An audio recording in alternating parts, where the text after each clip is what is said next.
Hello friends, आपका learn deep में स्वागत है। आज हम लोग मॉडर्न हिस्ट्री से रिलेटेड उदारवादी चरण जो 1885 से 1905 ईस्वी के बीच रहता है, जिसमें नरमपंथी आंदोलन यानी नरमपंथी नेताओं का प्रभुत्व रहता है, उससे रिलेटेड जो वस्तुनिष्ठ प्रश्न है उसका विस्तारपूर्वक हल देखेंगे। इस क्लास को देखने से पहले जो 1857 की क्रांति का बाद का क्लास है उसे जाकर आप देख लें, ताकि यह क्लास ज़्यादा ही समझ में आए। तो देखा जाए, पहला क्वेश्चन है भारतीय राष्ट्रीय आंदोलन के 1885 से 1905 की अवधि को क्या कहा जाता है।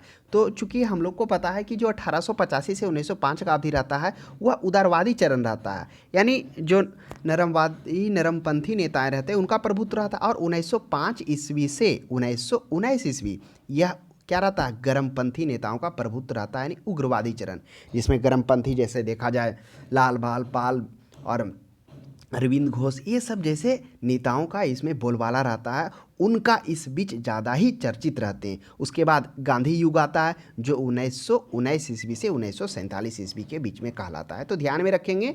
तो इसका क्वेश्चन नंबर 1 का सही जवाब हो जाएगा ऑप्शन नंबर 1। नेक्स्ट क्वेश्चन देखते हैं। भारतीय इतिहास में वर्ष 1885 ईस्वी प्रसिद्ध था। तो 1885 ईस्वी क्यों प्रसिद्ध था? ऑप्शन ए में भारतीय राष्ट्रीय कांग्रेस की स्थापना। हाँ, बिल्कुल सही है कि 1885 ईस्वी में भारतीय राष्ट्रीय कांग्रेस की स्थापना हुई थी। उसके बाद बी में भारतीय राष्ट्रीय कांग्रेस का पतन का कारण। बिल्कुल नहीं, प्लासी के युद्ध का कारण।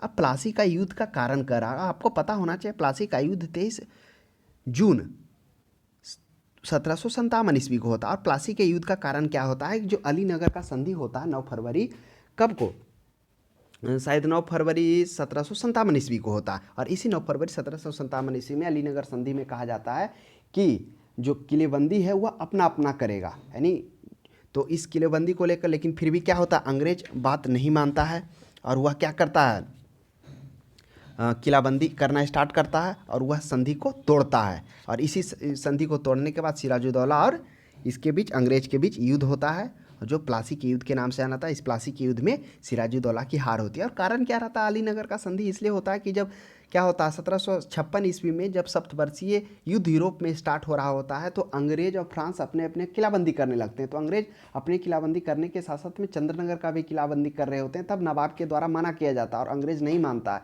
तब 15 जून को आक्रमण किया जाता है कासिम बाजार पर। और आक्रमण जैसे 15 जून को करते हैं, 20 जून तक कब्जा किए हुए रहते हैं। तो अंग्रेज वहाँ से भागकर दूसरे जगह पर चल जाते हैं। उसी बीच क्या होता है, नवाब के द्वारा कहा जाता है कि जो किलेबंदी है वह अपने अपने जो क्षेत्र है उसी को करेंगे, आगे ज़्यादा नहीं करेंगे। तो वही अलीनगर का संधि में यह तय होता है कि क्या होगा, जो फ्रांसीसी और अंग्रेज हैं वह किलाबंदी जो अपने आधिपत्य क्षेत्र में ही करेंगे। लेकिन उसके बाद क्या किया जाता है, अलीनगर का संधि को तोड़ दिया जाता है अंग्रेजों के द्वारा।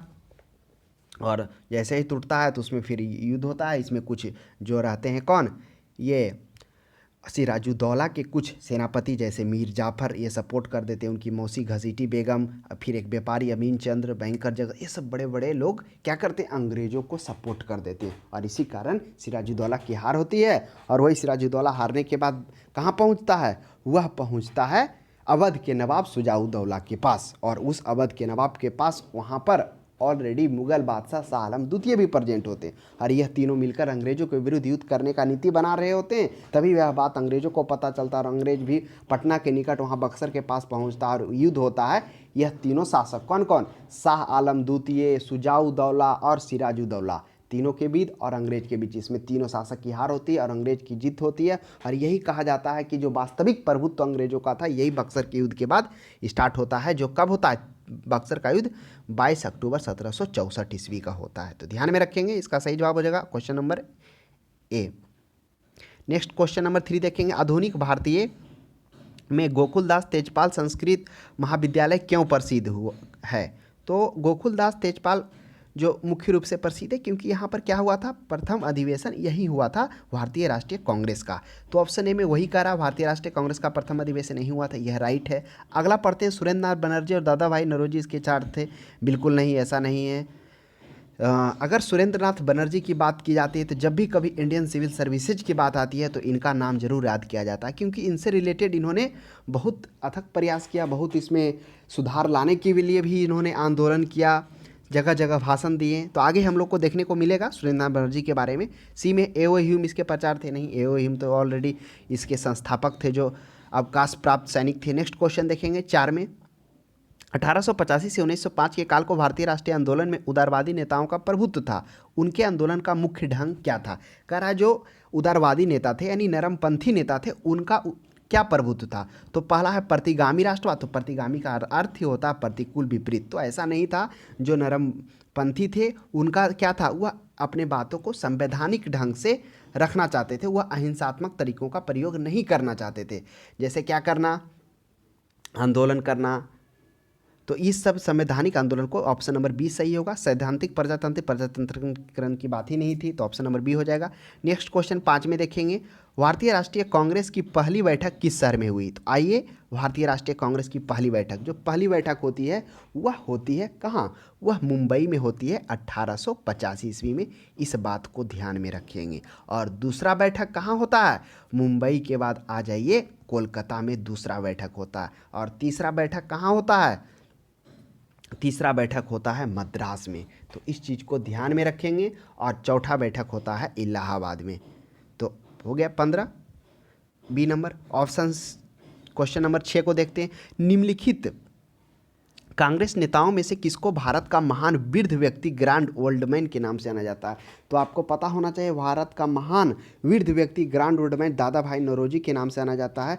कारण क्या था कि अगर दादा भाई नौरोजी शायद अगर आज नहीं होते तो भारत इतना जल्दी नहीं समझ पाता कि अंग्रेज किस तरह से भारत का आर्थिक और सामाजिक और शारीरिक दोहन कर रहे हैं। यही दादा भाई नौरोजी का ही प्रयास रहता है, क्योंकि यह पहली बार जब 1855 ईस्वी में इंग्लैंड जाते हैं, जब यह इंग्लैंड पहुंचते हैं, तब इंग्लैंड में पहुंचते ही वहाँ की समृद्धि को देखकर यह स्तब्ध रह जाते हैं। और वहीं से इनका दिमाग काम करना स्टार्ट हो जाता है कि आखिर हमारा देश भारत इतना गरीब क्यों है, इतना अकाल क्यों झेल रहा है। तो यहीं से वो क्या करना, आवाज़ उठाना स्टार्ट करते हैं। और पहली बार 1882 या 92 में पहली बार ब्रिटिश संसद में ये एंट्री करते हैं।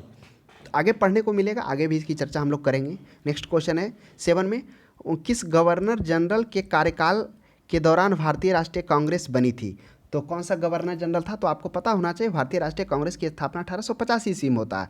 और आपको पता होना चाहिए कि 1885 यानी कहने का मतलब जो रिपन का काल रहता है वह 1880 से 84 रहता है। और यही रिपन को भारत का उद्धारक के रूप में भी जाना जाता है, क्योंकि रिपन भारत के लिए, भारत के हित में बहुत सारे नीतियों का लाया गया था। तो इसका जो सही हो जाएगा वह लॉर्ड डफरिन हो जाएगा। अब रिपन की बात की जाए तो रिपन 1828 से 1835 रहा, रिपन 1880 से 84 रहा। लॉर्ड विलियम बेटिंग 1828 से 35 रहा। और करजन तो आपको पता ही होगा 1899 से 1905। करजन के भी आगे कहानी पढ़ेंगे। इन्होंने भी जो भारत का जो बंगाल का जो विभाजन होता है उसमें यह अहम भूमिका रहता है। यह आंदोलनकारी को कमज़ोर करने में भी लॉर्ड कर्जन का आगे हम लोग पढ़ेंगे कि काफ़ी महत्वपूर्ण योगदान रहता है, किस तरह से यह खंडित करता है। नेक्स्ट क्वेश्चन देखेंगे 8 में, भारतीय विश्वविद्यालय अधिनियम 1904 किस वायसराय के काल में पारित किया गया था। तो भारतीय विश्वविद्यालय अधिनियम 1904, तो ऑप्शन ए में है Lord Lytton, Lord Curzon, Lord Ripon और लॉर्ड हार्डिंग। आपको पता होगा 1904 जो लॉर्ड कर्जन का काल रहता है 1899 ईस्वी से 1905 ईस्वी रहता है। तो इसी के काल में विश्वविद्यालय अधिनियम को भी लाया जाता है, ध्यान में रखेंगे। रिपन की चर्चा भी हम लोग किए, इसका उद्धारक था। इन्होंने इसी के शासनकाल में क्या होता है 1884 ईस्वी में एक इल्बर्ट बिल लाया जाता है। यह इल्बर्ट बिल क्या करता है, भारतीय न्यायाधीश को ब्रिटिश न्यायाधीश के बराबर पावर देने के लिए यह लाया जाता है। क्योंकि क्या था कि कोई भी ब्रिटिशर्स, अगर किसी ब्रिटिशर्स के विरुद्ध केस होता था तो वह ब्रिटिश अधिकारी यानी ब्रिटिश जो होते थे जज वही उसकी सुनवाई करते थे। लेकिन रिपन ने प्रयास किया कि वह हक भारतीय जजों को भी दिया जाए। और लॉर्ड लिटन, आपको पता होगा लॉर्ड लिटन को क्या कहा जाता था, यह जरूर पढ़ा लिखा तो जरूर था, लेकिन सबसे लोकप्रिय था जिसका शासनकाल 1776 से 80 के बीच रहता है लॉर्ड लिटन। इसी के शासनकाल में 1700 सॉरी 1878 में क्या किया जाता है, वर्नाकुलर प्रेस एक्ट लाया जाता है। या वर्नाकुलर प्रेस एक्ट क्या था, आपको पता ही होगा कि कोई भी समाचार को आप क्या कर सकते हैं, नहीं छाप सकते हैं बिना परमिशन लिए हुए, तथा इंग्लिश में पहले छापना होगा, ये सब था। उसके बाद शस्त्र अधिनियम, शस्त्र रखना भी अपराध घोषित कर दिया गया था, यह लिटन के शासनकाल में शस्त्र अधिनियम भी आया था। उसके बाद लॉर्ड लिटन के शासनकाल में एक और आया था, ध्यान से उठ रहा है, चलिए आगे चर्चा होगी। नेक्स्ट क्वेश्चन देखते हैं 9 में। भारतीय सिविल सेवा में चुने गए पहले भारतीय का नाम था, तो आईसीएस। देखिए चर्चा आगे। अगर सबसे पहले सिविल सेवा में चुने गए थे तो वह सत्येंद्रनाथ टैगोर थे। कब चुने गए थे, यह 1863 ईस्वी में। क्या था, थोड़ा कहानी समझते हैं भारतीय सिविल सेवा का। भारतीय सिविल सेवा जो था, इसका जो इसका चयन किया जाता था वह ब्रिटेन से किया जाता था। फिर 1853 ईस्वी में इसका एग्जाम के द्वारा लिए जाने का निर्णय लिया गया। उसके बाद क्या हो गया, वही 1863 ईस्वी में सत्येंद्रनाथ टैगोर पहले भारतीय बनते हैं। फिर क्या होता है, 1913 ईस्वी से इसका एग्जाम भारत में लेना स्टार्ट हो जाता है। नेक्स्ट क्वेश्चन देखेंगे 10 में। इंडियन नेशनल कांग्रेस के संस्थापक कौन थे, तो इंडियन नेशनल कांग्रेस के संस्थापक कौन थे, वह थे ए.ओ. ह्यूम थे। यही ए.ओ. ह्यूम अवकाश प्राप्त सैनिक थे जो क्या किए थे, इसकी स्थापना किए थे भारतीय राष्ट्रीय कांग्रेस का। तो ध्यान में रखेंगे, 10 का क्वेश्चन सी सही होगा। नेक्स्ट क्वेश्चन देखेंगे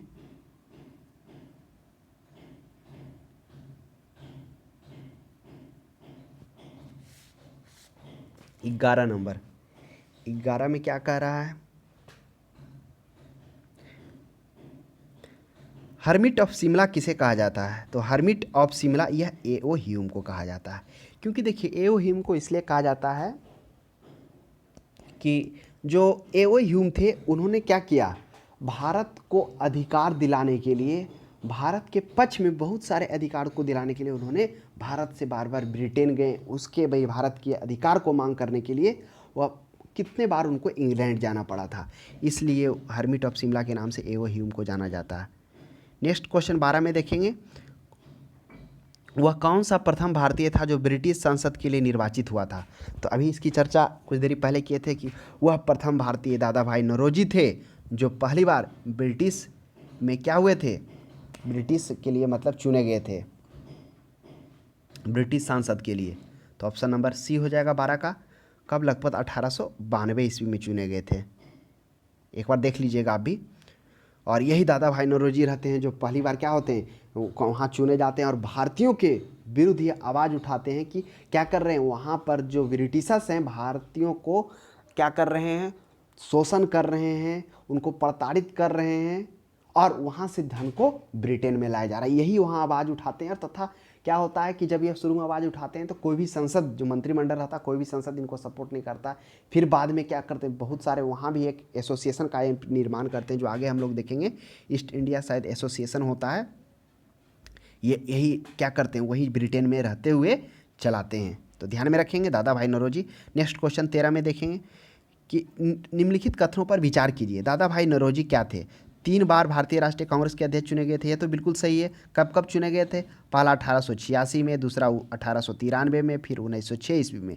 यह 3 बार जरूर भारतीय राष्ट्रीय कांग्रेस के अब बोला जाता है कि यह 20 सालों से अधिक तक भारतीय राष्ट्रीय कांग्रेस के अग्रणी नेताओं में से रहे थे Dadabhai Naoroji. Poverty and British rule, बिल्कुल यही इन्हीं के द्वारा लाया गया था कि किस तरह से भारत को क्या किया जा रहा है, गरीब किया जा रहा है, भारत के धन को ब्रिटिश पहुंचाया जा रहा है। यह वहीं से जब पहली बार जब ये कहाँ पहुँचते हैं, ब्रिटिशर्स ब्रिटेन में पहुँचते हैं 1855 ईस्वी में। उसी टाइम जब यह वहाँ की समृद्धि को देखकर स्तब्ध रहते हैं, तब वहाँ से वह क्या करते हैं, आवाज़ उठाना स्टार्ट करते हैं, तथा वह क्या करते हैं, यह सोचना भी स्टार्ट कर देते हैं कि किस तरह से भारतीय यहाँ से ला रहे हैं, उस पर काम भी स्टार्ट करते हैं वह। सोशल नेशनल कॉन्फ्रेंस की स्थापना, यह नहीं, 2 और 3 ऑप्शन नंबर सी हो जाएगा। नेक्स्ट क्वेश्चन 14 में देखेंगे, 14 करा भारतीय राष्ट्रीय कांग्रेस के प्रथम अधिवेशन लगभग आखिरी समय पर पुणे से मुंबई स्थानांतरित कर दिया गया था। तो देखिए, जो भारतीय राष्ट्रीय कांग्रेस का प्रथम अधिवेशन है वह पुणे से मुंबई इसलिए ट्रांसफ़र किया गया था कि पुणे में हैजा फैलने के कारण क्या हो गया था, संयोजक कांग्रेस के प्रथम अधिवेशन के स्थान पर मुंबई में बदलने के लिए विवश किया गया, वहाँ हैजा फैल गया था। तो मुख्य कारण ऑप्शन नंबर डी ही होगा। नेक्स्ट क्वेश्चन 15 में देखते हैं।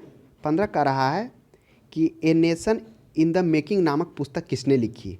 ऑप्शन ए है दीनबंधु मित्रा, सुरेंद्र नाथ बनर्जी, बाल गंगाधर तिलक, डी सुभाष चंद्र बोस। तो a nation in the making यह सुरेंद्रनाथ बनर्जी के द्वारा लिखा जाता है। इनके द्वारा एक और पुस्तक बंगाली भी सुरेंद्रनाथ बनर्जी के द्वारा लिखा जाता है, तो ध्यान में रखेंगे। और बाल गंगाधर तिलक की बात की जाती है तो क्या क्या चीज का याद आता है? यही केसरी बाल गंगाधर तिलक थे। और आपको पता होना चाहिए इस केसरी के कारण, जब ये केसरी लिखे थे तो उसमें एक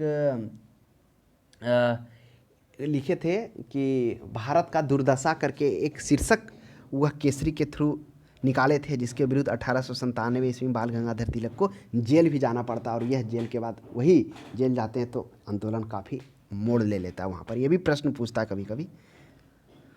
तो इसका जो a nation in making Surendranath Banerjee हो जाएगा। नेक्स्ट क्वेश्चन देखेंगे 16 में।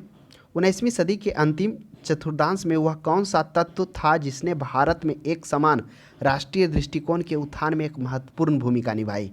तो 19वीं सदी के चतुर्थांश में कौन था? पहला है कि देश का प्रशासनिक और आर्थिक एकीकरण। यह भी है, कह सकते हैं कि जो 19वीं सदी हुआ वह प्रशासनिक और आर्थिक एकीकरण भी क्या किया, भूमिका निभाया। पश्चात विचार एवं शिक्षा, बिल्कुल सही बात है। जो पहले जो था विचार, शिक्षा का, उस अब विचार, ये दोनों भी प्रभाव डालता। तीसरा प्रेस एवं साहित्य की भूमिका एवं भारतीय अतीत का पुनर्वेशन, यह भी सही बात है। ऑप्शन नंबर डी इसका पर्याप्त होगा। ये सभी जो हैं कौन कौन? प्रशासनिक आर्थिक एकीकरण, पश्चात विचार, शिक्षा, प्रेस, साहित्य, भूमिका, भारतीय अतीत का पुनर्न्वेषण, ये सभी प्रभावित करता है, ये भूमिका निभाता है। नेक्स्ट क्वेश्चन 17 में देखेंगे। 1885 में भारतीय राष्ट्रीय कांग्रेस की स्थापना के पीछे कुछ तत्कालिक कारण थे, निम्नलिखित में से कौन सा कारण उसे इसमें शामिल नहीं था?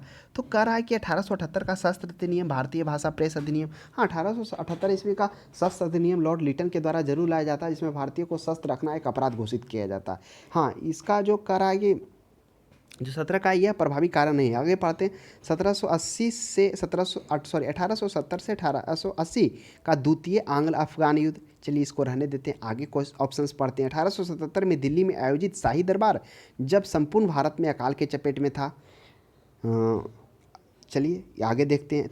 ऑप्शन नंबर डी में क्या लिखा था? 87 का एल्बर्ट बिल। यह भी एल्बर्ट बिल विवाद किसके समय में आया था? अभी आपको चर्चा किए थे कि यह जब लॉर्ड रिपन 1880-84 में रहते थे ही एल्बर्ट बिल विवाद लाते हैं, जिसमें भारतीय न्यायाधीश को ब्रिटिश न्यायाधीश के बराबर हक दिलाने के लिए यह एल्बर्ट बिल लाया जाता है। इसी के कारण इनको इस्तीफा भी देना पड़ता है लॉर्ड रिपन को, और काफ़ी ब्रिटेन में इनको क्या करना पड़ता है? अवहेलना भी झेलना पड़ता है। तो 17 का पर्याप्त आंसर आप हमें बताइए कि इसका क्या पर्याप्त आंसर होना चाहिए। नेक्स्ट क्वेश्चन हम लोग 18 में देखते हैं। 18 कह रहा है कि किस ब्रिटिश वायसराय ने 1880 के दशक के प्रारंभ में विदेशी शासन के विरुद्ध भारतीय असंतोष को बढ़ाने में महत्वपूर्ण भूमिका निभाई? रिपन, लिटन, डफरिन और नॉर्थब्रुक। तो इसका जो पर्याप्त हो जाएगा लिटन हो जाएगा। क्यों लिटन हो जाएगा? क्योंकि लिटन क्या करता है 1880 के दशक में, यह सबसे पहला बार तो क्या करता है, यह वर्नाकुलर प्रेस एक्ट लाता है। वह वर्नाकुलर प्रेस एक्ट आपको पता ही होगा। उसमें क्या था कि जो भी आपको पब्लिश करना पत्रिका पहले इंग्लिश में करना होगा, उसके बाद आप पब्लिश ऐसे नहीं कर सकते, आपको पहले आदेश लेना पड़ेगा कि जो आप पब्लिश कर रहे हैं तार्किक है कि नहीं। तो ये सभी एक्ट जो था काफ़ी क्या था, असंतोषजनक था। उसके बाद भारतीय शस्त्र अधिनियम लाया जाता है, इसी में 1878 ईस्वी में लाया जाता है। तो ये सभी चीज़ फिर क्या किया जाता है, आईसीएस अधिकारी का जो होता है परीक्षा के लिए, उसमें जो उम्र सीमा है उसके साथ छेड़छाड़ कम कर दिया जाता है। तो ये सभी जो चीज़ें होती है वह काफ़ी क्या करता है, भारतीयों में असंतोष पैदा करता है। तो ऑप्शन नंबर बी पर्याप्त होगा। रिपन तो भारत के हक के लिए काम किया था, और डफरिन तो आपको पता ही होगा कर्जन से पहले इसका शासनकाल रहा है। और नेक्स्ट क्वेश्चन देखेंगे 19 में कह रहा है लिटन द्वारा प्रस्तावित वैधानिक जनपद सेवा सेक्रेटरी सिविल सर्विस, वैधानिक जनपद सेवा जिसके तहत परीक्षा की आयु 21 से 19 वर्ष कर दी गई, कब लागू हुआ?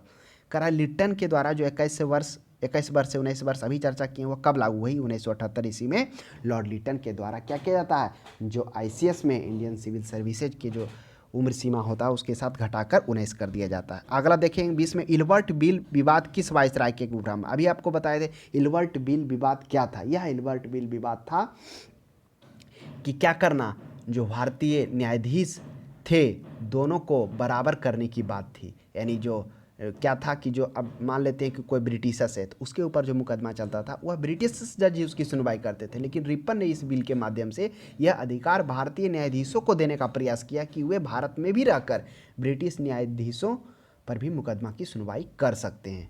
जिसका विरोध उनको क्या करना पड़ा, बड़े रूप में ब्रिटेन में झेलना पड़ा रिपन को। तो यही था एल्बर्ट बिल विवाद जो 1883 में आया था। और लिटन तो अभी चर्चा की है, लिटन के शासनकाल में क्या क्या हुआ, एक बार चीज़ों को रिकॉल कर लेते हैं। बर्नाकुलर प्रेस एक्ट इन्हीं के शासनकाल में लाया गया था, समाचार पत्रों पर प्रतिबंध। फिर इसी के शासनकाल में भारतीय शस्त्र अधिनियम भी लाया गया था। फिर सिविल सेवा में आयु भी कम कर दिया गया था। और साहित्य जगत में उसे ओवन मेरिडिन के नाम से भी जाना जाता है, ये भी ध्यान में रखेंगे। और डफरिन आपको पता ही होगा। नेक्स्ट क्वेश्चन देखेंगे 21 में, भारतीय संघ इंडियन एसोसिएशन के संस्थापक कौन थे। देखिए आ गया इंडियन एसोसिएशन, दादा भाई नौरोजी, एओह्यूम, बाल गंगाधर, सुरेंद्र बनर्जी। अगर भारतीय संघ इंडियन एसोसिएशन की बात होती है तो इसकी स्थापना सुरेंद्रनाथ बनर्जी के द्वारा किया जाता है। तो यही सुरेंद्रनाथ बनर्जी थे जिनके द्वारा क्या कहता इंडियन एसोसिएशन 1876 ईस्वी में इसकी स्थापना की जाती है। देखिए थोड़ा चीज़ों को समझिए, आखिर यह क्यों करते हैं, क्या होता है इनके साथ। एक घटना, उन चीज़ों को समझिए कि पहली बार क्या होते हैं, यह जो सुरेंद्रनाथ बनर्जी होते हैं वह रमेश चंद्र दत्त और बिहारी गुप्ता के साथ आईसीएस की परीक्षा देने के लिए यह 1868 ईस्वी में इंग्लैंड जाते हैं। और 1868 में जाते हैं और क्या होता है 1869 ईस्वी में इनको मंजूरी भी मिल जाता है परीक्षा देने के लिए।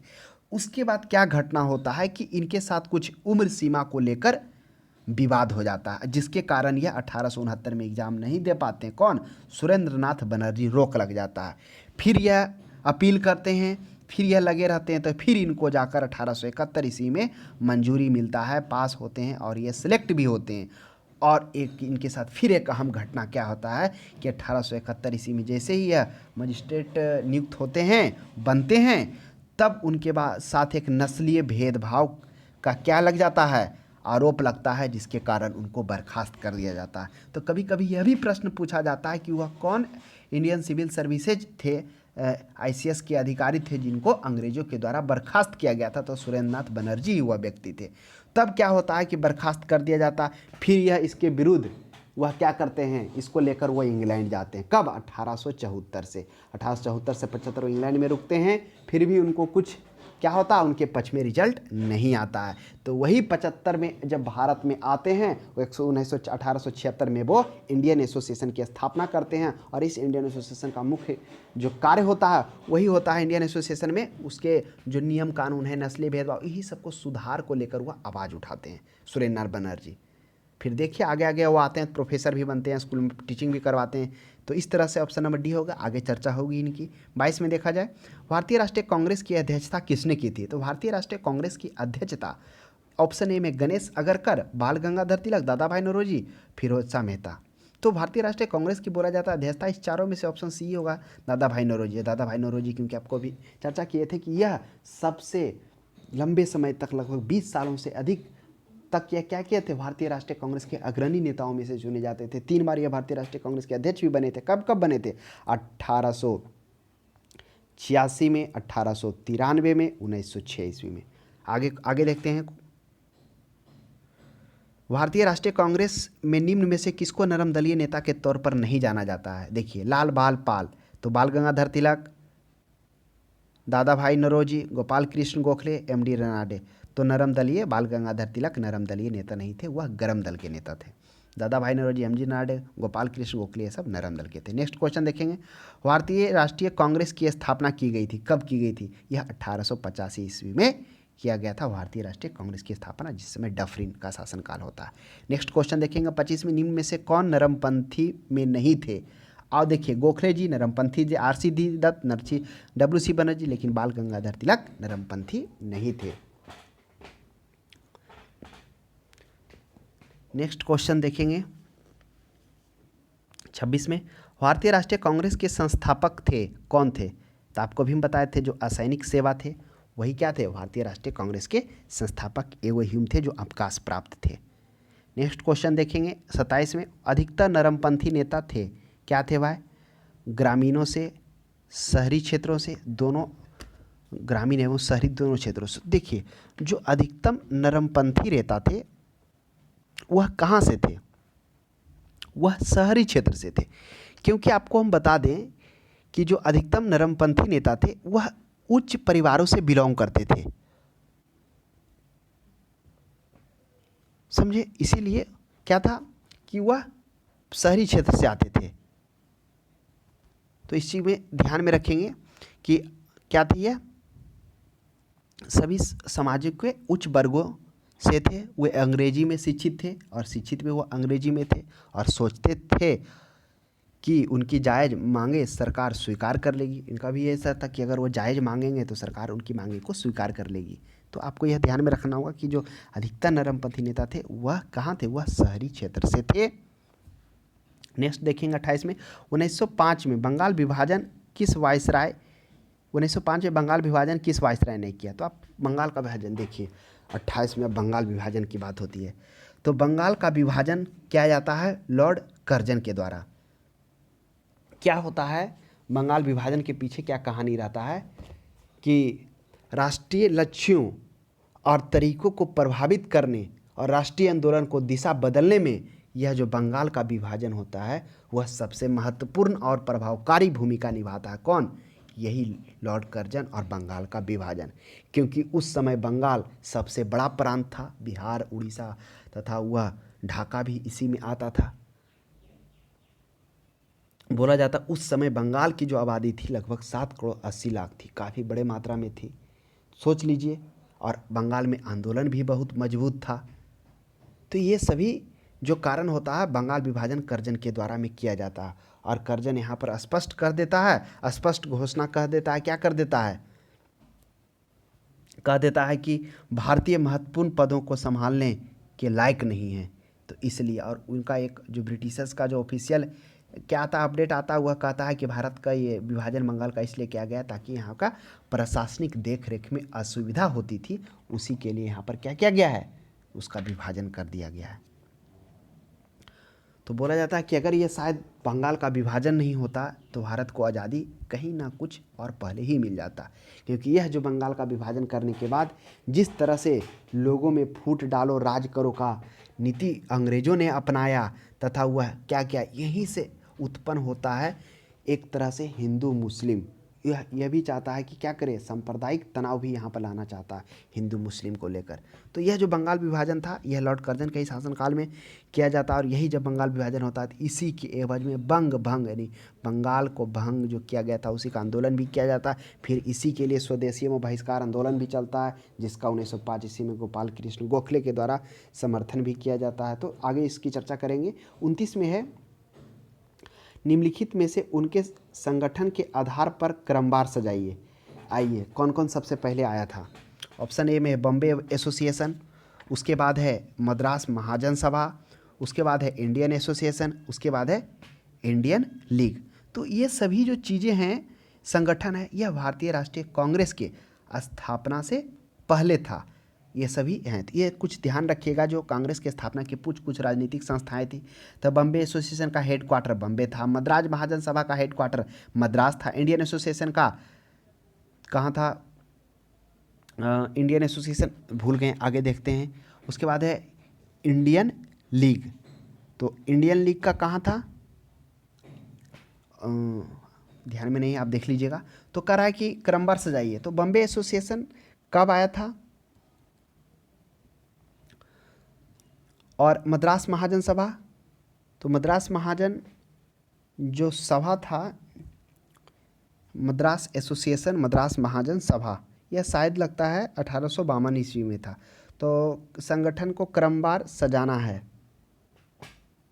मद्रास महाजन सभा ध्यान में आ गया। देखिए यह आया था 1884 ईस्वी में मद्रास महाजन सभा, जिसके जो वीर रघवाचारी थे। और एक है बॉम्बे एसोसिएशन, तो बॉम्बे एसोसिएशन कब आया था, यह आया था 1885 ईस्वी में। तो ध्यान रखिएगा बॉम्बे एसोसिएशन 1885 और मद्रास महाजन 1884 में, और इंडियन एसोसिएशन 1876 है, तो आपको पता ही होगा। उसके बाद है एक है इंडियन लीग। तो इंडियन लीग कब था, इंडिया सोसाइटी और इंडियन एसोसिएशन। तो इंडियन लीग शायद 1872 था, देख लीजिएगा आप एक बार। तो इसका जो सही जवाब हो जाएगा कौन होएगा, पहले हो जाएगा 1 नंबर बॉम्बे एसोसिएशन,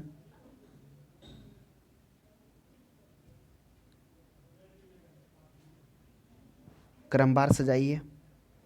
3 में 1 में बॉम्बे एसोसिएशन, बॉम्बे एसोसिएशन कब आया था 1885 में, इंडियन एसोसिएशन 1976 में।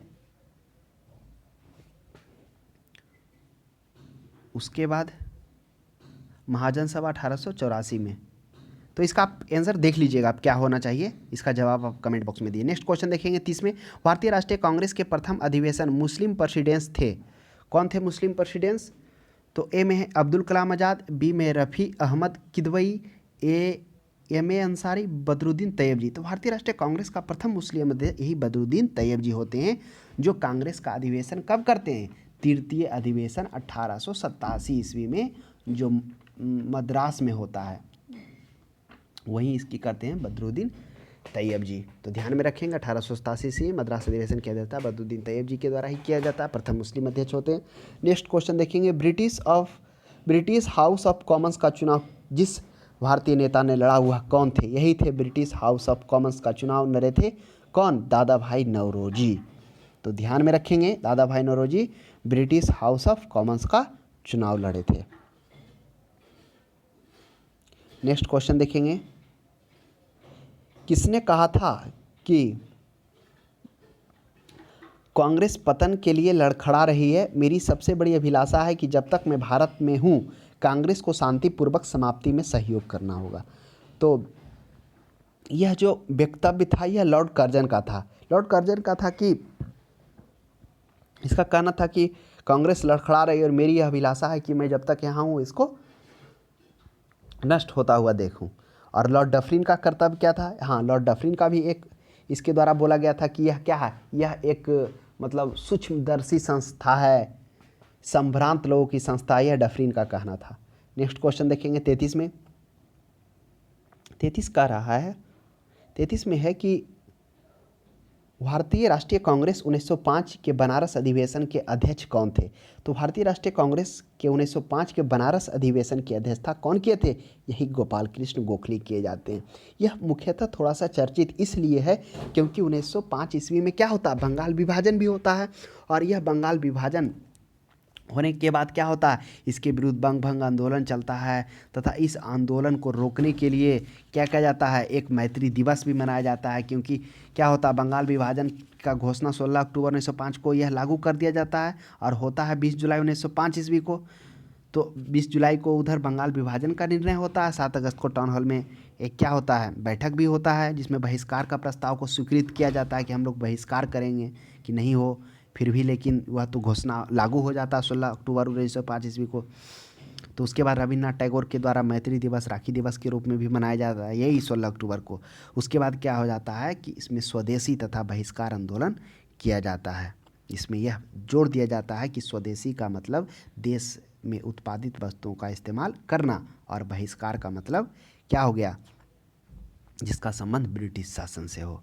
तो ये सभी इस तरह से होता है। और इसी में से जब यह आंदोलन चलता है तब क्या किया था, गोपाल कृष्ण गोखले जो भारतीय राष्ट्रीय कांग्रेस के अधिवेशन की अध्यक्षता करते हैं, उसमें क्या किया जाता है, स्वदेशी और बहिष्कार आंदोलन का समर्थन भी ये करते हैं। लेकिन इन्होंने एक बात यहाँ पर कहा था कि बहिष्कार जैसे शब्दों का प्रयोग क्या करना चाहिए, किसी विशेष उद्देश्यों के लिए विशेष परिस्थिति में करना चाहिए। वे नहीं चाहते थे कि ब्रिटिश के विरुद्ध बार बार इन तरीकों का प्रयोग हो। तो लेकिन फिर भी जो गरम दल के नेता थे वह इसका विरोध यहीं से देखिए फूट भी स्टार्ट होता है, गरम दल और नरम दल में 1905 ईस्वी में।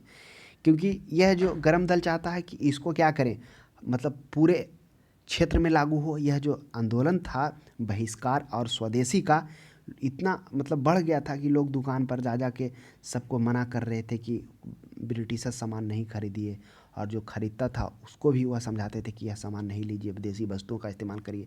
जो स्कूल कॉलेज में पढ़ने वाले छात्रों थे उन्होंने भी सड़क पर उतर कर काफ़ी समर्थन किया। बहुत सारे स्टूडेंट को क्षेत्र में जेल में भी डाला गया था। तो उसके बाद ये जो होता है समर्थन मिलता है। लेकिन जब ये गोपाल कृष्ण गोखले के द्वारा यह वक्तव्य बोला जाता है कि विदेशी उद्देश्य के लिए करना चाहिए, बार बार नहीं करना चाहिए, तो फिर नरम दल गरम दल का जो होता है थोड़ा सा यहाँ से क्या होता है, मनमुटाव स्टार्ट हो जाता है और फिर धीरे धीरे अलग भी हो जाता है। आगे देखेंगे हम लोग। नेक्स्ट 34 में देखेंगे, निम्नलिखित में से कौन भारतीय राष्ट्रीय कांग्रेस के स्थापना अधिवेशन में उपस्थित नहीं थे? तो वह देखिए, भारतीय राष्ट्रीय कांग्रेस के स्थापना अधिवेशन में उपस्थित नहीं थे। कौन को? सुरेंद्र बनर्जी नहीं थे। आगे देखेंगे,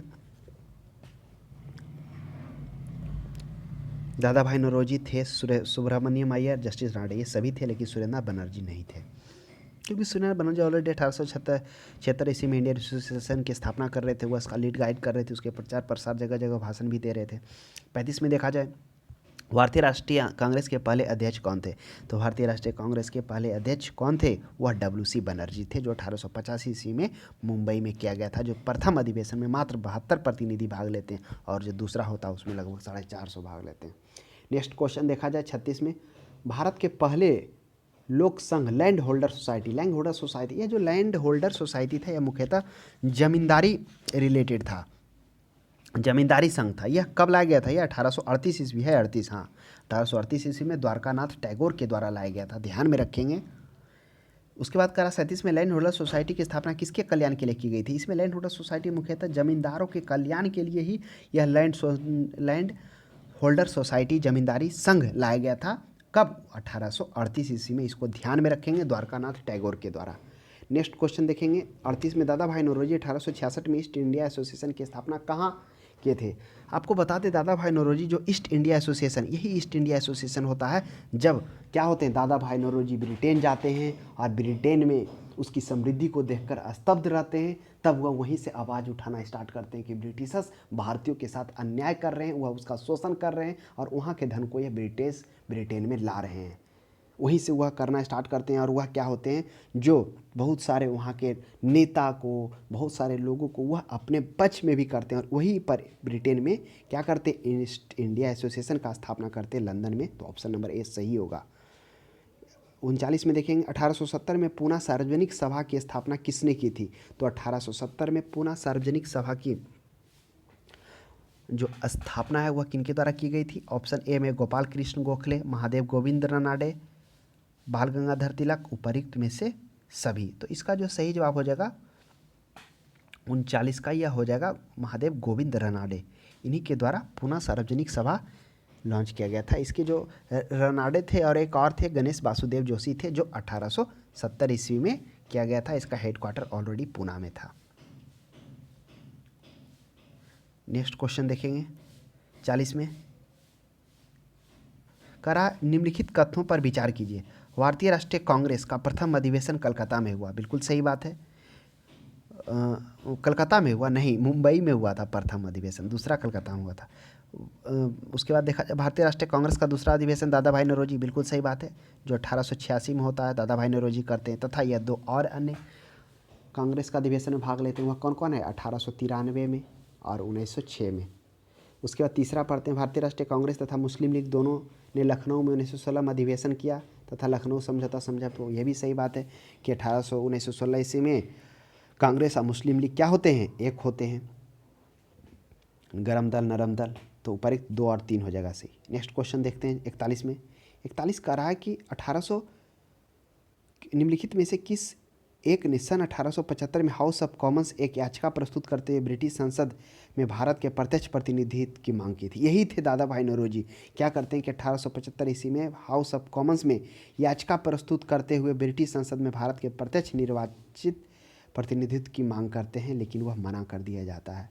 तब फिर क्या होते हैं, वह लड़ते हैं 1892 ईस्वी में एक संघ से, तो वह फिर आते हैं ब्रिटिश संसद में, मात्र 5 वोट से जीतते हैं। जब वह चुनाव वहाँ लड़ते हैं तो वह 5 वोट से मात्र जीत कर वह आते हैं ब्रिटिश संसद में, फिर वह आवाज़ उठाना स्टार्ट करते हैं। तो क्या हो जाएगा, कौन मांग किया था? तो यह द डक्कन एसोसिएशन है। देखिए यहाँ क्वेश्चंस कर रहा है कि हाउस ऑफ कॉमन्स में, हाँ ये दादा भाई नौरोजी से रिलेटेड तो ज़रूर है कि वह मांग किए थे, कहाँ?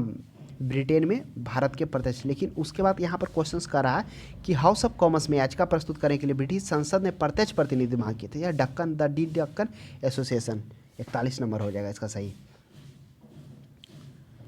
इंडियन एसोसिएशन ये तो था सुरेंद्र बनर्जी का। मद्रास महाजन सभा, इसकी चर्चा हम लोग अभी किए कि जो मद्रास महाजन सभा था यह रघुवाचारी जी का था, जो 1884 ईस्वी में लाया गया था। पूना सार्वजनिक सभा, इसकी चर्चा भी हम लोग किए, एम.जी. रानाडे, जो 1870 ईस्वी में लाया गया था।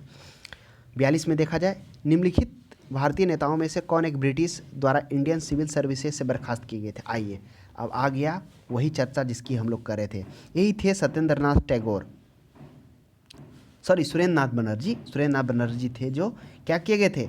इंडियन सिविल सर्विसेज से बर्खास्त किए गए थे ब्रिटिशर्स के द्वारा। घटना क्या था, चीज़ों को रिकॉल करते हैं। जब ये क्या होते हैं, रमेश चंद्र दत्त और बिहारी गुप्ता के साथ आईसीएस की परीक्षा देने के लिए 1868 ईस्वी में ब्रिटेन जाते हैं और उनको 1869 ईस्वी में इनको क्या किया था, अनुमति मिल जाता है, मंजूरी मिल जाता है। लेकिन जैसे ही इनको मंजूरी मिलता है उसके बाद क्या होता है, उम्र सीमा का विवाद इनके साथ आ जाता है। फिर उम्र सीमा विवाद के चलते डिले हो जाता है। फिर उनको जाकर 1871 ईस्वी में मंजूरी मिलता है। और जैसे ही 1871 ईस्वी में इनको मंजूरी मिलता है और यह क्या होते हैं, आईसीएस अधिकारी बनते ही हैं, इनको नियुक्त भी किया जाता है। और बनने के बाद ही क्या हो जाता है, कुछ दिनों बाद इनके साथ नस्लीय भेदभाव का आरोप लगता है और इनको इस पद से इस्तीफा मतलब बर्खास्त कर दिया जाता है। इस्तीफा नहीं कहिए, बर्खास्त कर दिया जाता है, हटा दिया जाता है। फिर ये क्या करते हैं, जब जैसे 1871 ईस्वी में मंजूरी मिलता हटते हैं, तो फिर जब इनको हटाया जाता है तो इसके विरुद्ध वह ब्रिटेन जाते हैं। 1874-75 में रहते हैं। इसके लिए वह वहाँ ब्रिटेन में जाकर आवाज़ भी उठाते हैं, लेकिन सुनवाई नहीं होता है। फिर वह जैसे ही भारत वहाँ लौटते हैं तो भारत में लौटने के साथ 1876 ईस्वी में इंडियन एसोसिएशन की स्थापना करते हैं।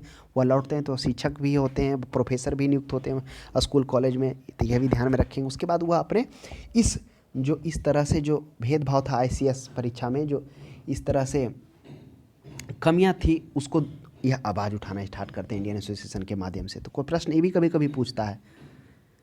तो नेक्स्ट क्वेश्चन देखेंगे 43 में, लैंड होल्डर सोसाइटी कलकत्ता के संस्थापक क्या थे। अभी हम लोग चर्चा किए थे कि लैंड होल्डर सोसाइटी जमींदारी संघ 1838 ईस्वी में द्वारकानाथ टैगोर के द्वारा लाया गया था। ध्यान में रखेंगे।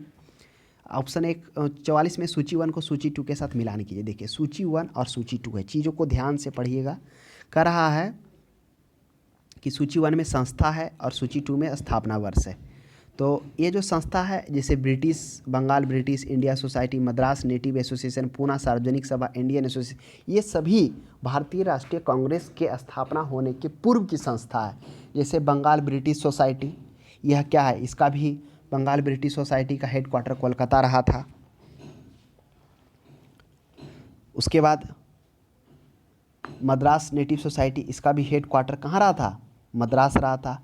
अगर बंगाल ब्रिटिश सोसाइटी की बात की जाए तो इसका नेतृत्व जॉर्ज थॉमसन कर रहे थे, जबकि मद्रास नेटिव एसोसिएशन, इसका स्थापना मद्रास रहता है, इसका गुजुल नेतृत्व कर रहे थे। पूरा पूना सार्वजनिक सभा, यह 1876 ईस्वी में किया जाता है। पूना सार्वजनिक सभा 76 है, गलती से यहाँ 76 लिखा गया है, 1870 होना चाहिए। पूना सार्वजनिक सभा, इसकी चर्चा भी हम लोग किए थे। इसका कौन किए थे, पूना सार्वजनिक सभा के गणेश वासुदेव जोशी और एमजी रनाडे इसके संस्थापक थे। इंडियन एसोसिएशन 1876 सही है, तो इसका एक का ये हो जाएगा। तो यहाँ सुधार कर लीजिएगा, 76 नहीं 70 होगा। नेक्स्ट क्वेश्चन देखा जाए। नेक्स्ट क्वेश्चन है 45 में कह रहा है कि सूची 1 को सूची 2 के साथ मिलान कीजिए। यह जो सभी सभाएं हैं, जैसे सूची 1 में मद्रास महाजन सभा है, उसके बाद बम्बई प्रेसिडेंसी एसोसिएशन है, इंडियन एसोसिएशन है, कांग्रेस है। तो ये जो 3 हैं, ये तीनों भारतीय राष्ट्रीय कांग्रेस के स्थापना से पहले के जो क्या हैं राजनीतिक संस्थाएं हैं। मद्रास महाजन सभा, इसकी चर्चा अभी हम लोग किए। मद्रास महाजन सभा का, जिसका हेडक्वार्टर मद्रास है। बम्बई प्रेसिडेंसी एसोसिएशन, इसकी चर्चा भी हम लोग किए। बम्बई प्रेसिडेंसी एसोसिएशन का इसका हेडक्वार्टर कलकत्ता है। इंडियन एसोसिएशन, इसका हेडक्वार्टर कहाँ था, यह जो किया गया था सुरेंद्रनाथ बनर्जी के द्वारा, इसका हेडक्वार्टर कलकत्ता, इसका भी कोलकाता है। कांग्रेस 1885 ईस्वी में। तो इसका जो पर्याप्त आंसर होगा 1 हो जाएगा। नेक्स्ट क्वेश्चन देखेंगे। कह रहा है 46 में, सुरेंद्र नाथ बनर्जी और आनंद मोहन बोस ने कांग्रेस के जन्म से पहले किस राष्ट्रवादी पार्टी की स्थापना की, जो कांग्रेस के पूर्ववर्ती संगठनों में सबसे अधिक महत्वपूर्ण थी। आपको हम बता दें कि कांग्रेस के पूर्ववर्ती संगठनों में सबसे अधिक महत्वपूर्ण यही इंडियन एसोसिएशन होता है, जिसकी स्थापना हम अभी चर्चा की 1876 ईस्वी में सुरेंद्रनाथ बनर्जी आनंद मोहन बोस के द्वारा किया जाता है। यही सुरेंद्रनाथ बनर्जी आनंद मोहन बोस इंडियन एसोसिएशन की स्थापना करते हैं। और जिसमें ये क्या करते हैं, इसका जो स्थापना करने के पीछे जो मुख्य उद्देश्य रहता है, भारतीय प्रशासनिक सेवा के जो नियम में सुधार करने से रिलेटेड रहता है। तो ध्यान देंगे, ऑप्शन नंबर बी हो जाएगा। और मद्रास महाजन सभा, इसकी चर्चा हम लोग अभी किए। जो मद्रास महाजन सभा का क्या है, वह 1884 ईस्वी में लाया गया था बी राघवाचारी के द्वारा। नेक्स्ट क्वेश्चन देखेंगे 47 में, इंडियन एसोसिएशन ने किस मुद्दे पर सर्वप्रथम आंदोलन शुरू किया था? तो बताइए इंडियन एसोसिएशन किस मुद्दे पर? तो ऑप्शन ए में भारतीय प्रशासनिक सेवा के नियम में सुधार, परीक्षा में बैठने की अधिकतम उम्र बढ़ाने के लिए। बी में है शस्त्र अधिनियम, यह बिल्कुल नहीं था।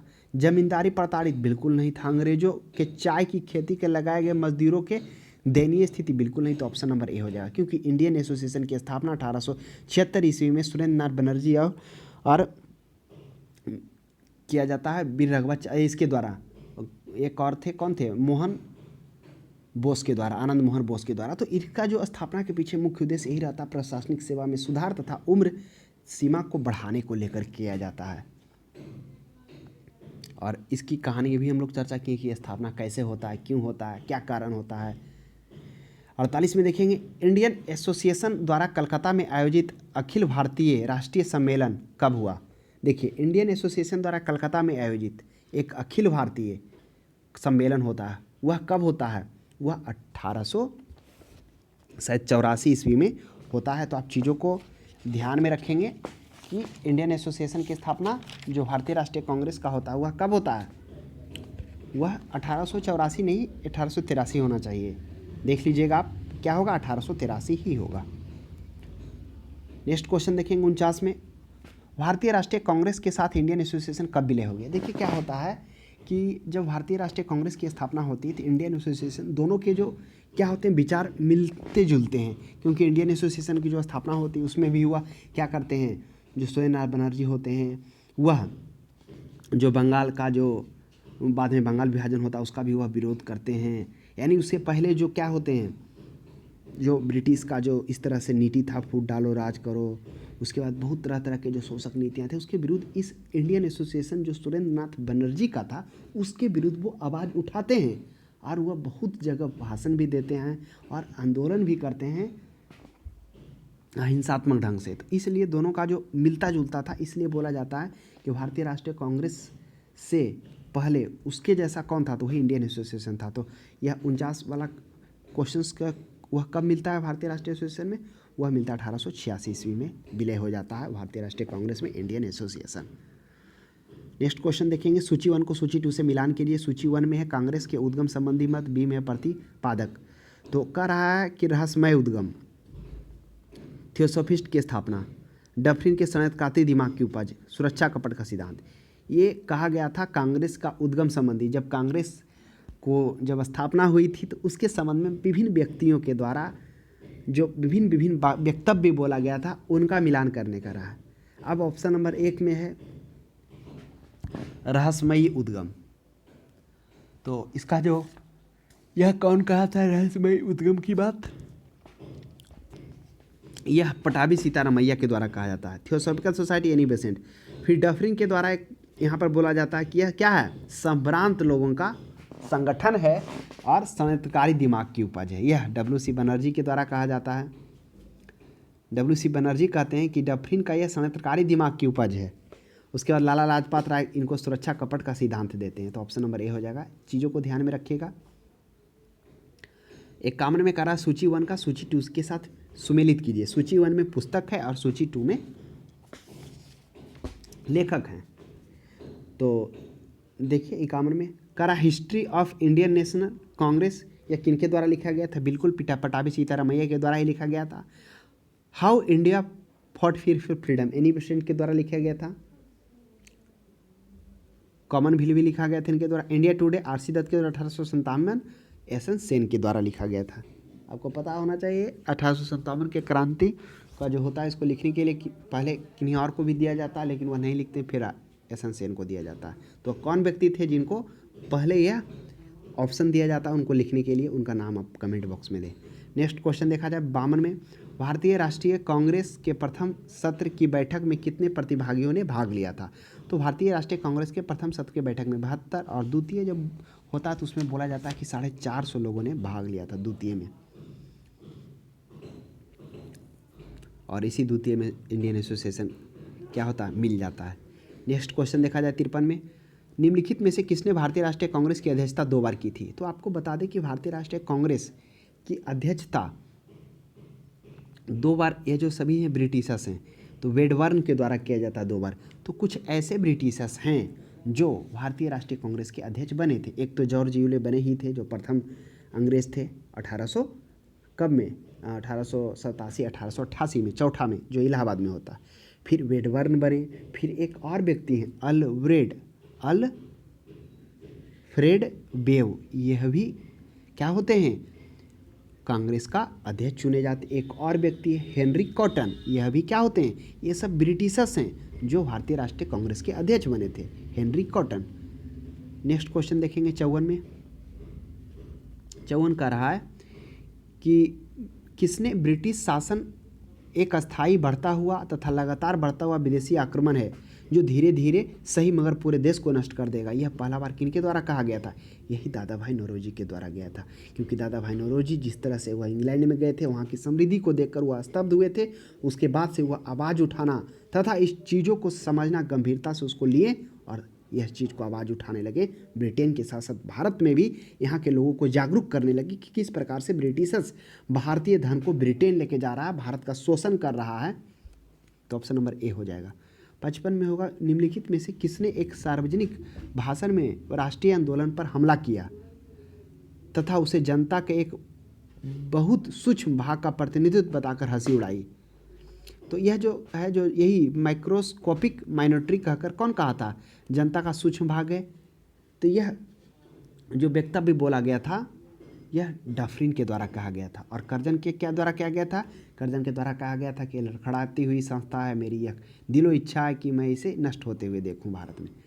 56 में है किसने कहा मुझे खुशी है कि कांग्रेस बराबर नीचे की ओर जा रही क्योंकि ये राजद्रोही संस्था है, इसका नेता संदिग्ध चरित्र के हैं। यह राजद्रोही संस्था यह एलिगन द्वितीय के द्वारा कहा गया था।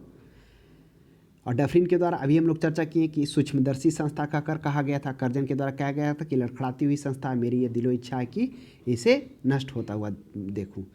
57 में निम्नलिखित में से कौन कौन कांग्रेस के विरोधी थे? आपको बता दें जो सैयद अहमद खां थे यह भी विरोधी थे, बनारस के राजा शिव प्रसाद यह भी विरोधी थे, हैदराबाद के नवाब भी थे और दिनासा मानकजी पेटिट भी यह विरोधी थे। ये चारों व्यक्ति का नाम है जो कांग्रेस के विरोधी थे। ऑप्शन नंबर डी पर्याप्त होगा। 58 में देखा जाए उदारवादियों की कारपत्ती के सिद्धांत थे। देखिए उदारवादी का क्या था, जो नरमपंथी थे उनका सिद्धांत क्या था? और आपको देखिए नरमपंथी की बात आती है तो सबसे पहली बात कि ये सभी जो नरमपंथी लोग थे यह जो थे भारत के मतलब कहने का मतलब भारतीय समाज के उच्च वर्गों के थे। कौन? उदारवादी लोग।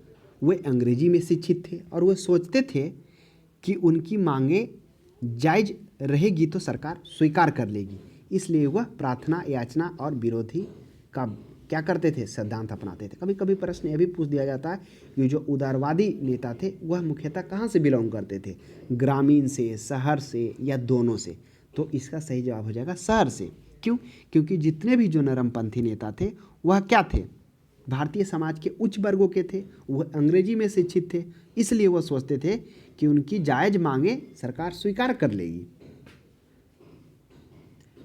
59 में देखिएगा उदारवादी के कार्यपद्धति को किसने भिखमंगी राजनीति की संज्ञा दी?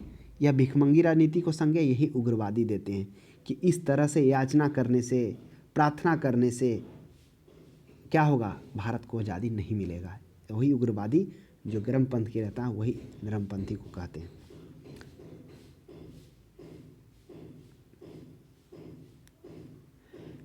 नेक्स्ट क्वेश्चन देखेंगे 60 में। ब्रिटिश साम्राज्य के अंतर्गत स्वशासन की मांग सबसे पहले किसने और कब की थी? तो ब्रिटिश साम्राज्य के अंतर्गत स्वशासन की मांग, देखिए सबसे बड़ी बात है स्वशासन यानी खुद का शासन का मांग, यह सबसे पहले दादा भाई नौरोजी 1904 ईस्वी में उठाते हैं। और आपको बता दें जैसे 1895 से 1904 ईस्वी में क्या होता है, ये दादा भाई नौरोजी आवाज़ उठाने लगते हैं कि भारत को क्या किया जाए, खुद को शासन करने के लिए स्वतंत्र किया जाए, उसका शासन खुद पर सौंपा जाए। क्योंकि क्या करें, ब्रिटिशर्स क्या कर रहे हैं, उसका शोषण कर रहे हैं, यहाँ के धन को वहाँ ले जा रहे हैं और इसलिए भारत को अकाल जैसे परिस्थितियों का सामना भी करना पड़ रहा है। तो दादा भाई नौरोजी 1904 ईस्वी में सही हो जाएगा इसका प्रश्न का जवाब।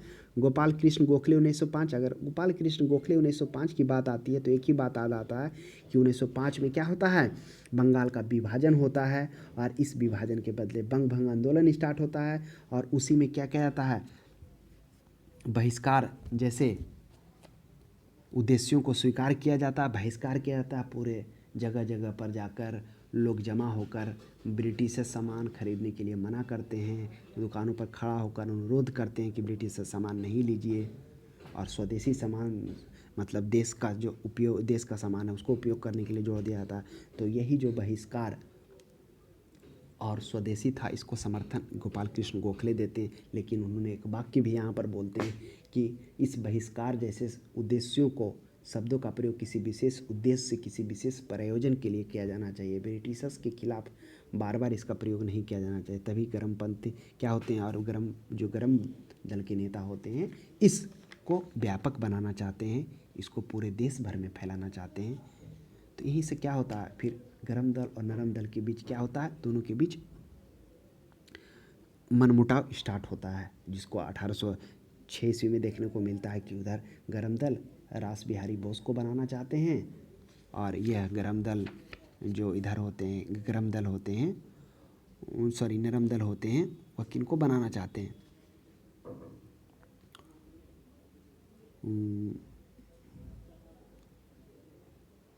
वो रास बिहारी बोस वो नरम दल वाले बनाना चाहते हैं रास बिहारी बोस को, गर्म दल चाहते हैं लाला लाजपत राय को, लेकिन रास बिहारी बोस ही नरम दल के ही बनते हैं। इसको नेक्स्ट क्वेश्चन देखेंगे अब 61 में, उदारवादियों का सबसे प्रमुख योगदान क्या था। तो उदारवादी का सबसे प्रमुख योगदान क्या था, ऑप्शन पर पढ़िए, ब्रिटिश शोषण नीति की ओर जनता का ध्यान खींचना, जन आंदोलन करना, हिंसक कार्यपद्धति करना, इनमें से कोई नहीं। तो उदारवादियों का प्रमुख था क्या करना, ब्रिटिश शोषण नीति की ओर जनता का ध्यान खींचना, यही उनका मुख्य उद्देश्य था कि ब्रिटिश जो शोषण कर रहा उसमें लोगों को ध्यान खींच सके। नेक्स्ट क्वेश्चन 62 में है, किसने कहा था हमें मर्दों की तरह खुलकर कहना चाहिए कि हमें अपनी मज्जा तक राजभक्त हैं, हमें अंग्रेजी राज में हुए फायदों का ज्ञान है। यह दादा भाई नौरोजी, क्योंकि दादा भाई नौरोजी क्या थे, इस चीज़ को शुरुआती में ही समझ गए थे कि किस तरह से अंग्रेज भारत को लूट रहे हैं, आर्थिक शोषण कर रहे हैं और अंग्रेजों में यहाँ के धन को वहाँ पहुँचाने जा रहे हैं, इसलिए भारत इतना गरीब और पिछड़ा हुआ है और उसके तुलना में ब्रिटेन इतना समृद्ध है। तो इसलिए यह खुलकर कहे थे दादा भाई नौरोजी। तो 62 का सही जवाब हो जाएगा दादा भाई नौरोजी। नेक्स्ट देखें 63, किसने कहा था भारत वर्ष तलवार के बल पर जीता गया था और तलवार के बल पर ही उसे ब्रितानी कब्जे में रखा जा सकता है, यह एल्गिन के द्वारा कहा गया था। नेक्स्ट क्वेश्चन है 64 में, किसने उदारवादियों के संबंध में कहा कि अपनी शिकायतें का निवारण करने, रियायत पाने के लिए उन्हें 20 साल से अधिक समय कमोबेश जो आंदोलन चलाया उन्हें रोटियों के बजाय पत्थर मिले। यह कौन कहे थे, यह लाला लाजपत राय कहे थे। यही लाला लाजपत राय जो क्या होता है 1907 ईस्वी में गिरफ्तार कर लिए जाते हैं लाला लाजपत राय को और उनको बर्मा निर्वासित कर दिया जाता है। और बाल गंगाधर तिलक को ठीक उनके कुछ समय बाद 1908 ईस्वी में जब क्या होता है 1907 ईस्वी में गर्म दल और नरम दल क्या होते हैं, उसमें मनमुटाव हो जाता है सूरत अधिवेशन में। ये जो 1906 ईस्वी का जो अधिवेशन होता है उसमें रास बिहारी बोस जो बनते हैं विवाद का कारण, उधर लाला लाजपत राय को बनाना चाहते हैं, नहीं बनता है, तब वहीं से क्या होता है जो गर्म दल होते हैं वो अलग हो जाते हैं और उनका जो सिद्धांत था, उनका जो वो सोच था वह फैलता जाता पूरा देश में। तो वही इसको संतुष्ट करने के लिए नरम दल को संतुष्ट करने के लिए क्या कहता है 1919 ईस्वी का मोर्ले मिंटो सुधार क्या किया जाता है, ब्रिटिशर्स के द्वारा लाया जाता है, किसके लिए, वह नरम दल को संतुष्ट करने के लिए कोशिश करता है इसके थ्रू। तो वही कह रहा है लाला लाजपत बाल गंगाधर तिलक। उसके बाद जब वो विरोध कर रहे होते हैं तब पहले तो बाल गंगाधर तिलक को क्या किया जाता है, उनको बाल गंगाधर तिलक को क्या किया था 1908 ईस्वी में जेल भेज दिया था। पहले लाला लाजपत राय को भेजा जाता 1907 ईस्वी में, फिर बिपिन चंद्र पाल को 6 महीने के लिए, फिर इनको भी गिरफ्तारी कर लिया था। बाल गंगाधर तिलक को एक बार 1897 ईस्वी में भी है, आपको वह भी काफ़ी चर्चित है जो 1897 ईस्वी में क्यों इनको किया गया था। बाल गंगाधर तिलक को आपको हम बताए थे कि क्या हुआ था, बाल गंगाधर तिलक जब वह आवाज़ उठा रहे होते हैं, वह केसरी नामक एक पत्रिका क्या करते हैं, पत्रिका में जब वह भारत का दुर्भाग्य का जब शीर्षक लिखते हैं तो उसको लेकर क्या क्या आता है, उसको लेकर अंग्रेज भड़क जाता है और उनको गिरफ्तार कर लेता है। यही उस जो टॉपिक था शीर्षक लिखने के कारण ना उनको जेल में बंद कर दिया जाता है और बोला जाता है कि जब वो जेल में रहते हैं तो उसी समय उनकी जो वाइफ होती है उनका भी निधन हो जाता है उनके निकलने से पूर्व। तो ही काफ़ी वह जो मोड़ है काफ़ी वह आंदोलनकारी को एक अलग मोड़ पर पहुंचाता है बाल गंगाधर तिलक 1897 ईस्वी का गिरफ्तारी। नेक्स्ट क्वेश्चन देखेंगे 65 में, किस उग्रवादी नेता ने उग्रवादियों के संबंध में कहा था कि यदि हम साल में एक बार मेढक की तरह टटरा करके चुप होते रहें तो हम कभी अपने प्रयासों में सफलता नहीं होंगे। यह कौन कहे थे? बाल गंगाधर तिलक कहे थे कि साल में एक बार मेढक की तरह टटरा कर चुप हो जाने से हमें कभी नहीं सफलता मिलेगी। 66 में 1897 ईस्वी में किसकी गिरफ्तारी के बाद भारतीय राष्ट्रीय कांग्रेस में नया, यही देखिए क्वेश्चन आ गया कि 1897 में किसकी गिरफ्तारी के बाद राष्ट्रीय कांग्रेस में नया मोड़ आया? तो बाल गंगाधर तिलक, यही बाल गंगाधर तिलक होते हैं जिनकी गिरफ्तारी होती है 1897 ईस्वी में। किस लिए होता है? इनके द्वारा एक केसरी पत्रिका का क्या किया जाता है, केसरी पत्रिका उनके द्वारा चलाया जाता है और उसी केसरी पत्रिका में तो क्या होता है, देश का दुर्भाग्य नामक एक शीर्षक इनके द्वारा क्या किया जाता है, लॉन्च किया जाता है। मतलब लॉन्च क्या किया जाता है, मतलब निकाला जाता है और उसी के विरुद्ध क्या कहता है, जिसमें ब्रिटिश सरकार की नीति विरोधी मुकदमा लगाकर, राजद्रोह का मुकदमा लगाकर 6 वर्षों के लिए इनको जेल में डाल दिया जाता। और वही जब जेल से निकलने के पूर्व इनके जो वाइफ होते हैं उनका भी निधन हो जाता है। बाल गंगाधर तिलक हो जाएगा। गोपाल कृष्ण गोखले किस लिए जाने जाते हैं? ये जब भी बात आती है 1905 ईस्वी का तो गोपाल कृष्ण गोखले की एक बार बात आती है, चर्चित है। नेक्स्ट क्वेश्चन देखेंगे मदन मोहन मालवीय। आगे हम लोग देखेंगे समाजवादी सुधार में सुरेंद्र नाथ बनर्जी, इन्होंने हम लोग इसको भी देख लिया। उसके बाद अगला देखते हैं 67 में। 67 का रहा है कि निम्नलिखित में से किसने इंडियन नेशनल कांग्रेस की नरमदलीय राजनीति की व्यवस्था आलोचना न्यू लैम्प्स फॉर ओल्ड शीर्षक लेखकों की श्रृंखला में की है? तो कौन किए थे न्यू लैम्प्स फॉर ओल्ड शीर्षक में? तो यह जो किए थे अरविंद घोष के द्वारा किया गया था। यही है इंडियन नेशनल कांग्रेस के नरम दलीय राजनीति की व्यवस्थित आलोचना किसमें किए थे? न्यू लैम्प्स फॉर ओल्ड में अरविंद घोष के द्वारा किया जाता है। अगला क्वेश्चन देखते हैं कि गोपाल कृष्ण गोखले ने किस वर्ष भारत सेवक मंडल की स्थापना की थी? आपको हम बता दें कि गोपाल कृष्ण गोखले सेवक मंडल 1905, ये सेवक मंडल इसलिए स्थापना किए थे, इसमें भारत सेवा के लिए प्रचारक तैयार करने के लिए उन्होंने सेवक मंडल की स्थापना 1905 ईस्वी में किए थे। 69 में देखेंगे भारत में लॉर्ड कर्जन के शासन की तुलना औरंगजेब से किसने की थी? तो भारत में लॉर्ड कर्जन, आपको पता होगा ना, कर्जन अभी चर्चा किए थे कि अगर कर्जन शायद बंगाल विभाजन ना किया होता तो आज जो भारत का आज़ादी है वह कुछ और मोड़ पर होता। शायद ऐसा भी कहा जा सकता है कि वह पहले ही मिल जाता, वह काफ़ी सक्सेसफुल होता। लेकिन कर्जन क्या किया जाता है, इसको कुचलने के लिए, यानी राष्ट्रीय आंदोलन के लक्ष्यों और तरीकों को प्रभावित करने और राष्ट्रीय आंदोलन की दिशा बदलने में यह जो बंगाल विभाजन था सबसे महत्वपूर्ण और प्रभावकारी भूमिका अदा करता है। क्योंकि आपको पता होना चाहिए उस समय बंगाल जो है क्या होता है, बंगाल सबसे बड़ा प्रांत होता है जिसकी आबादी 7 करोड़ 80 लाख थी, मायने रखता है, जिसमें बंगाल, बिहार, उड़ीसा, ढाका ये सभी क्षेत्र आते थे।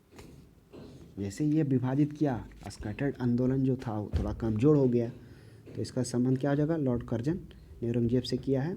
यह कौन कहे थे? गोपाल कृष्ण गोखले कहे थे। नेक्स्ट देखेंगे 70 में, राजा जनता के लिए बने हैं, जनता राजा के लिए नहीं बना। यह कौन कहे थे? यह दादा भाई नौरोजी कहे थे कि राजा जनता के लिए बना लेकिन जनता राजा के लिए नहीं बना। सुरेंद्र नाथ बनर्जी, जब भी ICS की परीक्षा की चर्चा होती थी एक बार सुरेंद्र नाथ बनर्जी को भी याद किया जाता है। और भारतीय राष्ट्रीय कांग्रेस से पहले उस तरह की जो संस्था मिलता जुलता यही था, इंडियन एसोसिएशन, जो बाद में 1886 ईस्वी में भारतीय राष्ट्रीय कांग्रेस में विलय हो जाता है। गोपाल कृष्ण गोखले के लिए 2 चीज़ के लिए 1905 ईस्वी का जो बंगाल विभाजन रहता तथा सेवा मंडल जिसमें भारत सेवा के प्रचारक के लिए तैयार किया जाता है। नेक्स्ट क्वेश्चन 71 में देखेंगे, भारतीय राष्ट्रीय कांग्रेस का गठन होने के तुरंत बाद ब्रिटिश राष्ट्रवादियों के प्रति सयालु हो गए। किसने कहा था कि कांग्रेस केवल विशिष्ट वर्ग सूक्ष्म अल्पसंख्यकों का ही प्रतिनिधित्व करती? यही लॉर्ड डफरिन के द्वारा कहा गया था कि क्या है, माइक्रोस्कोपिक माइनॉरिटी है कौन, ये कांग्रेस।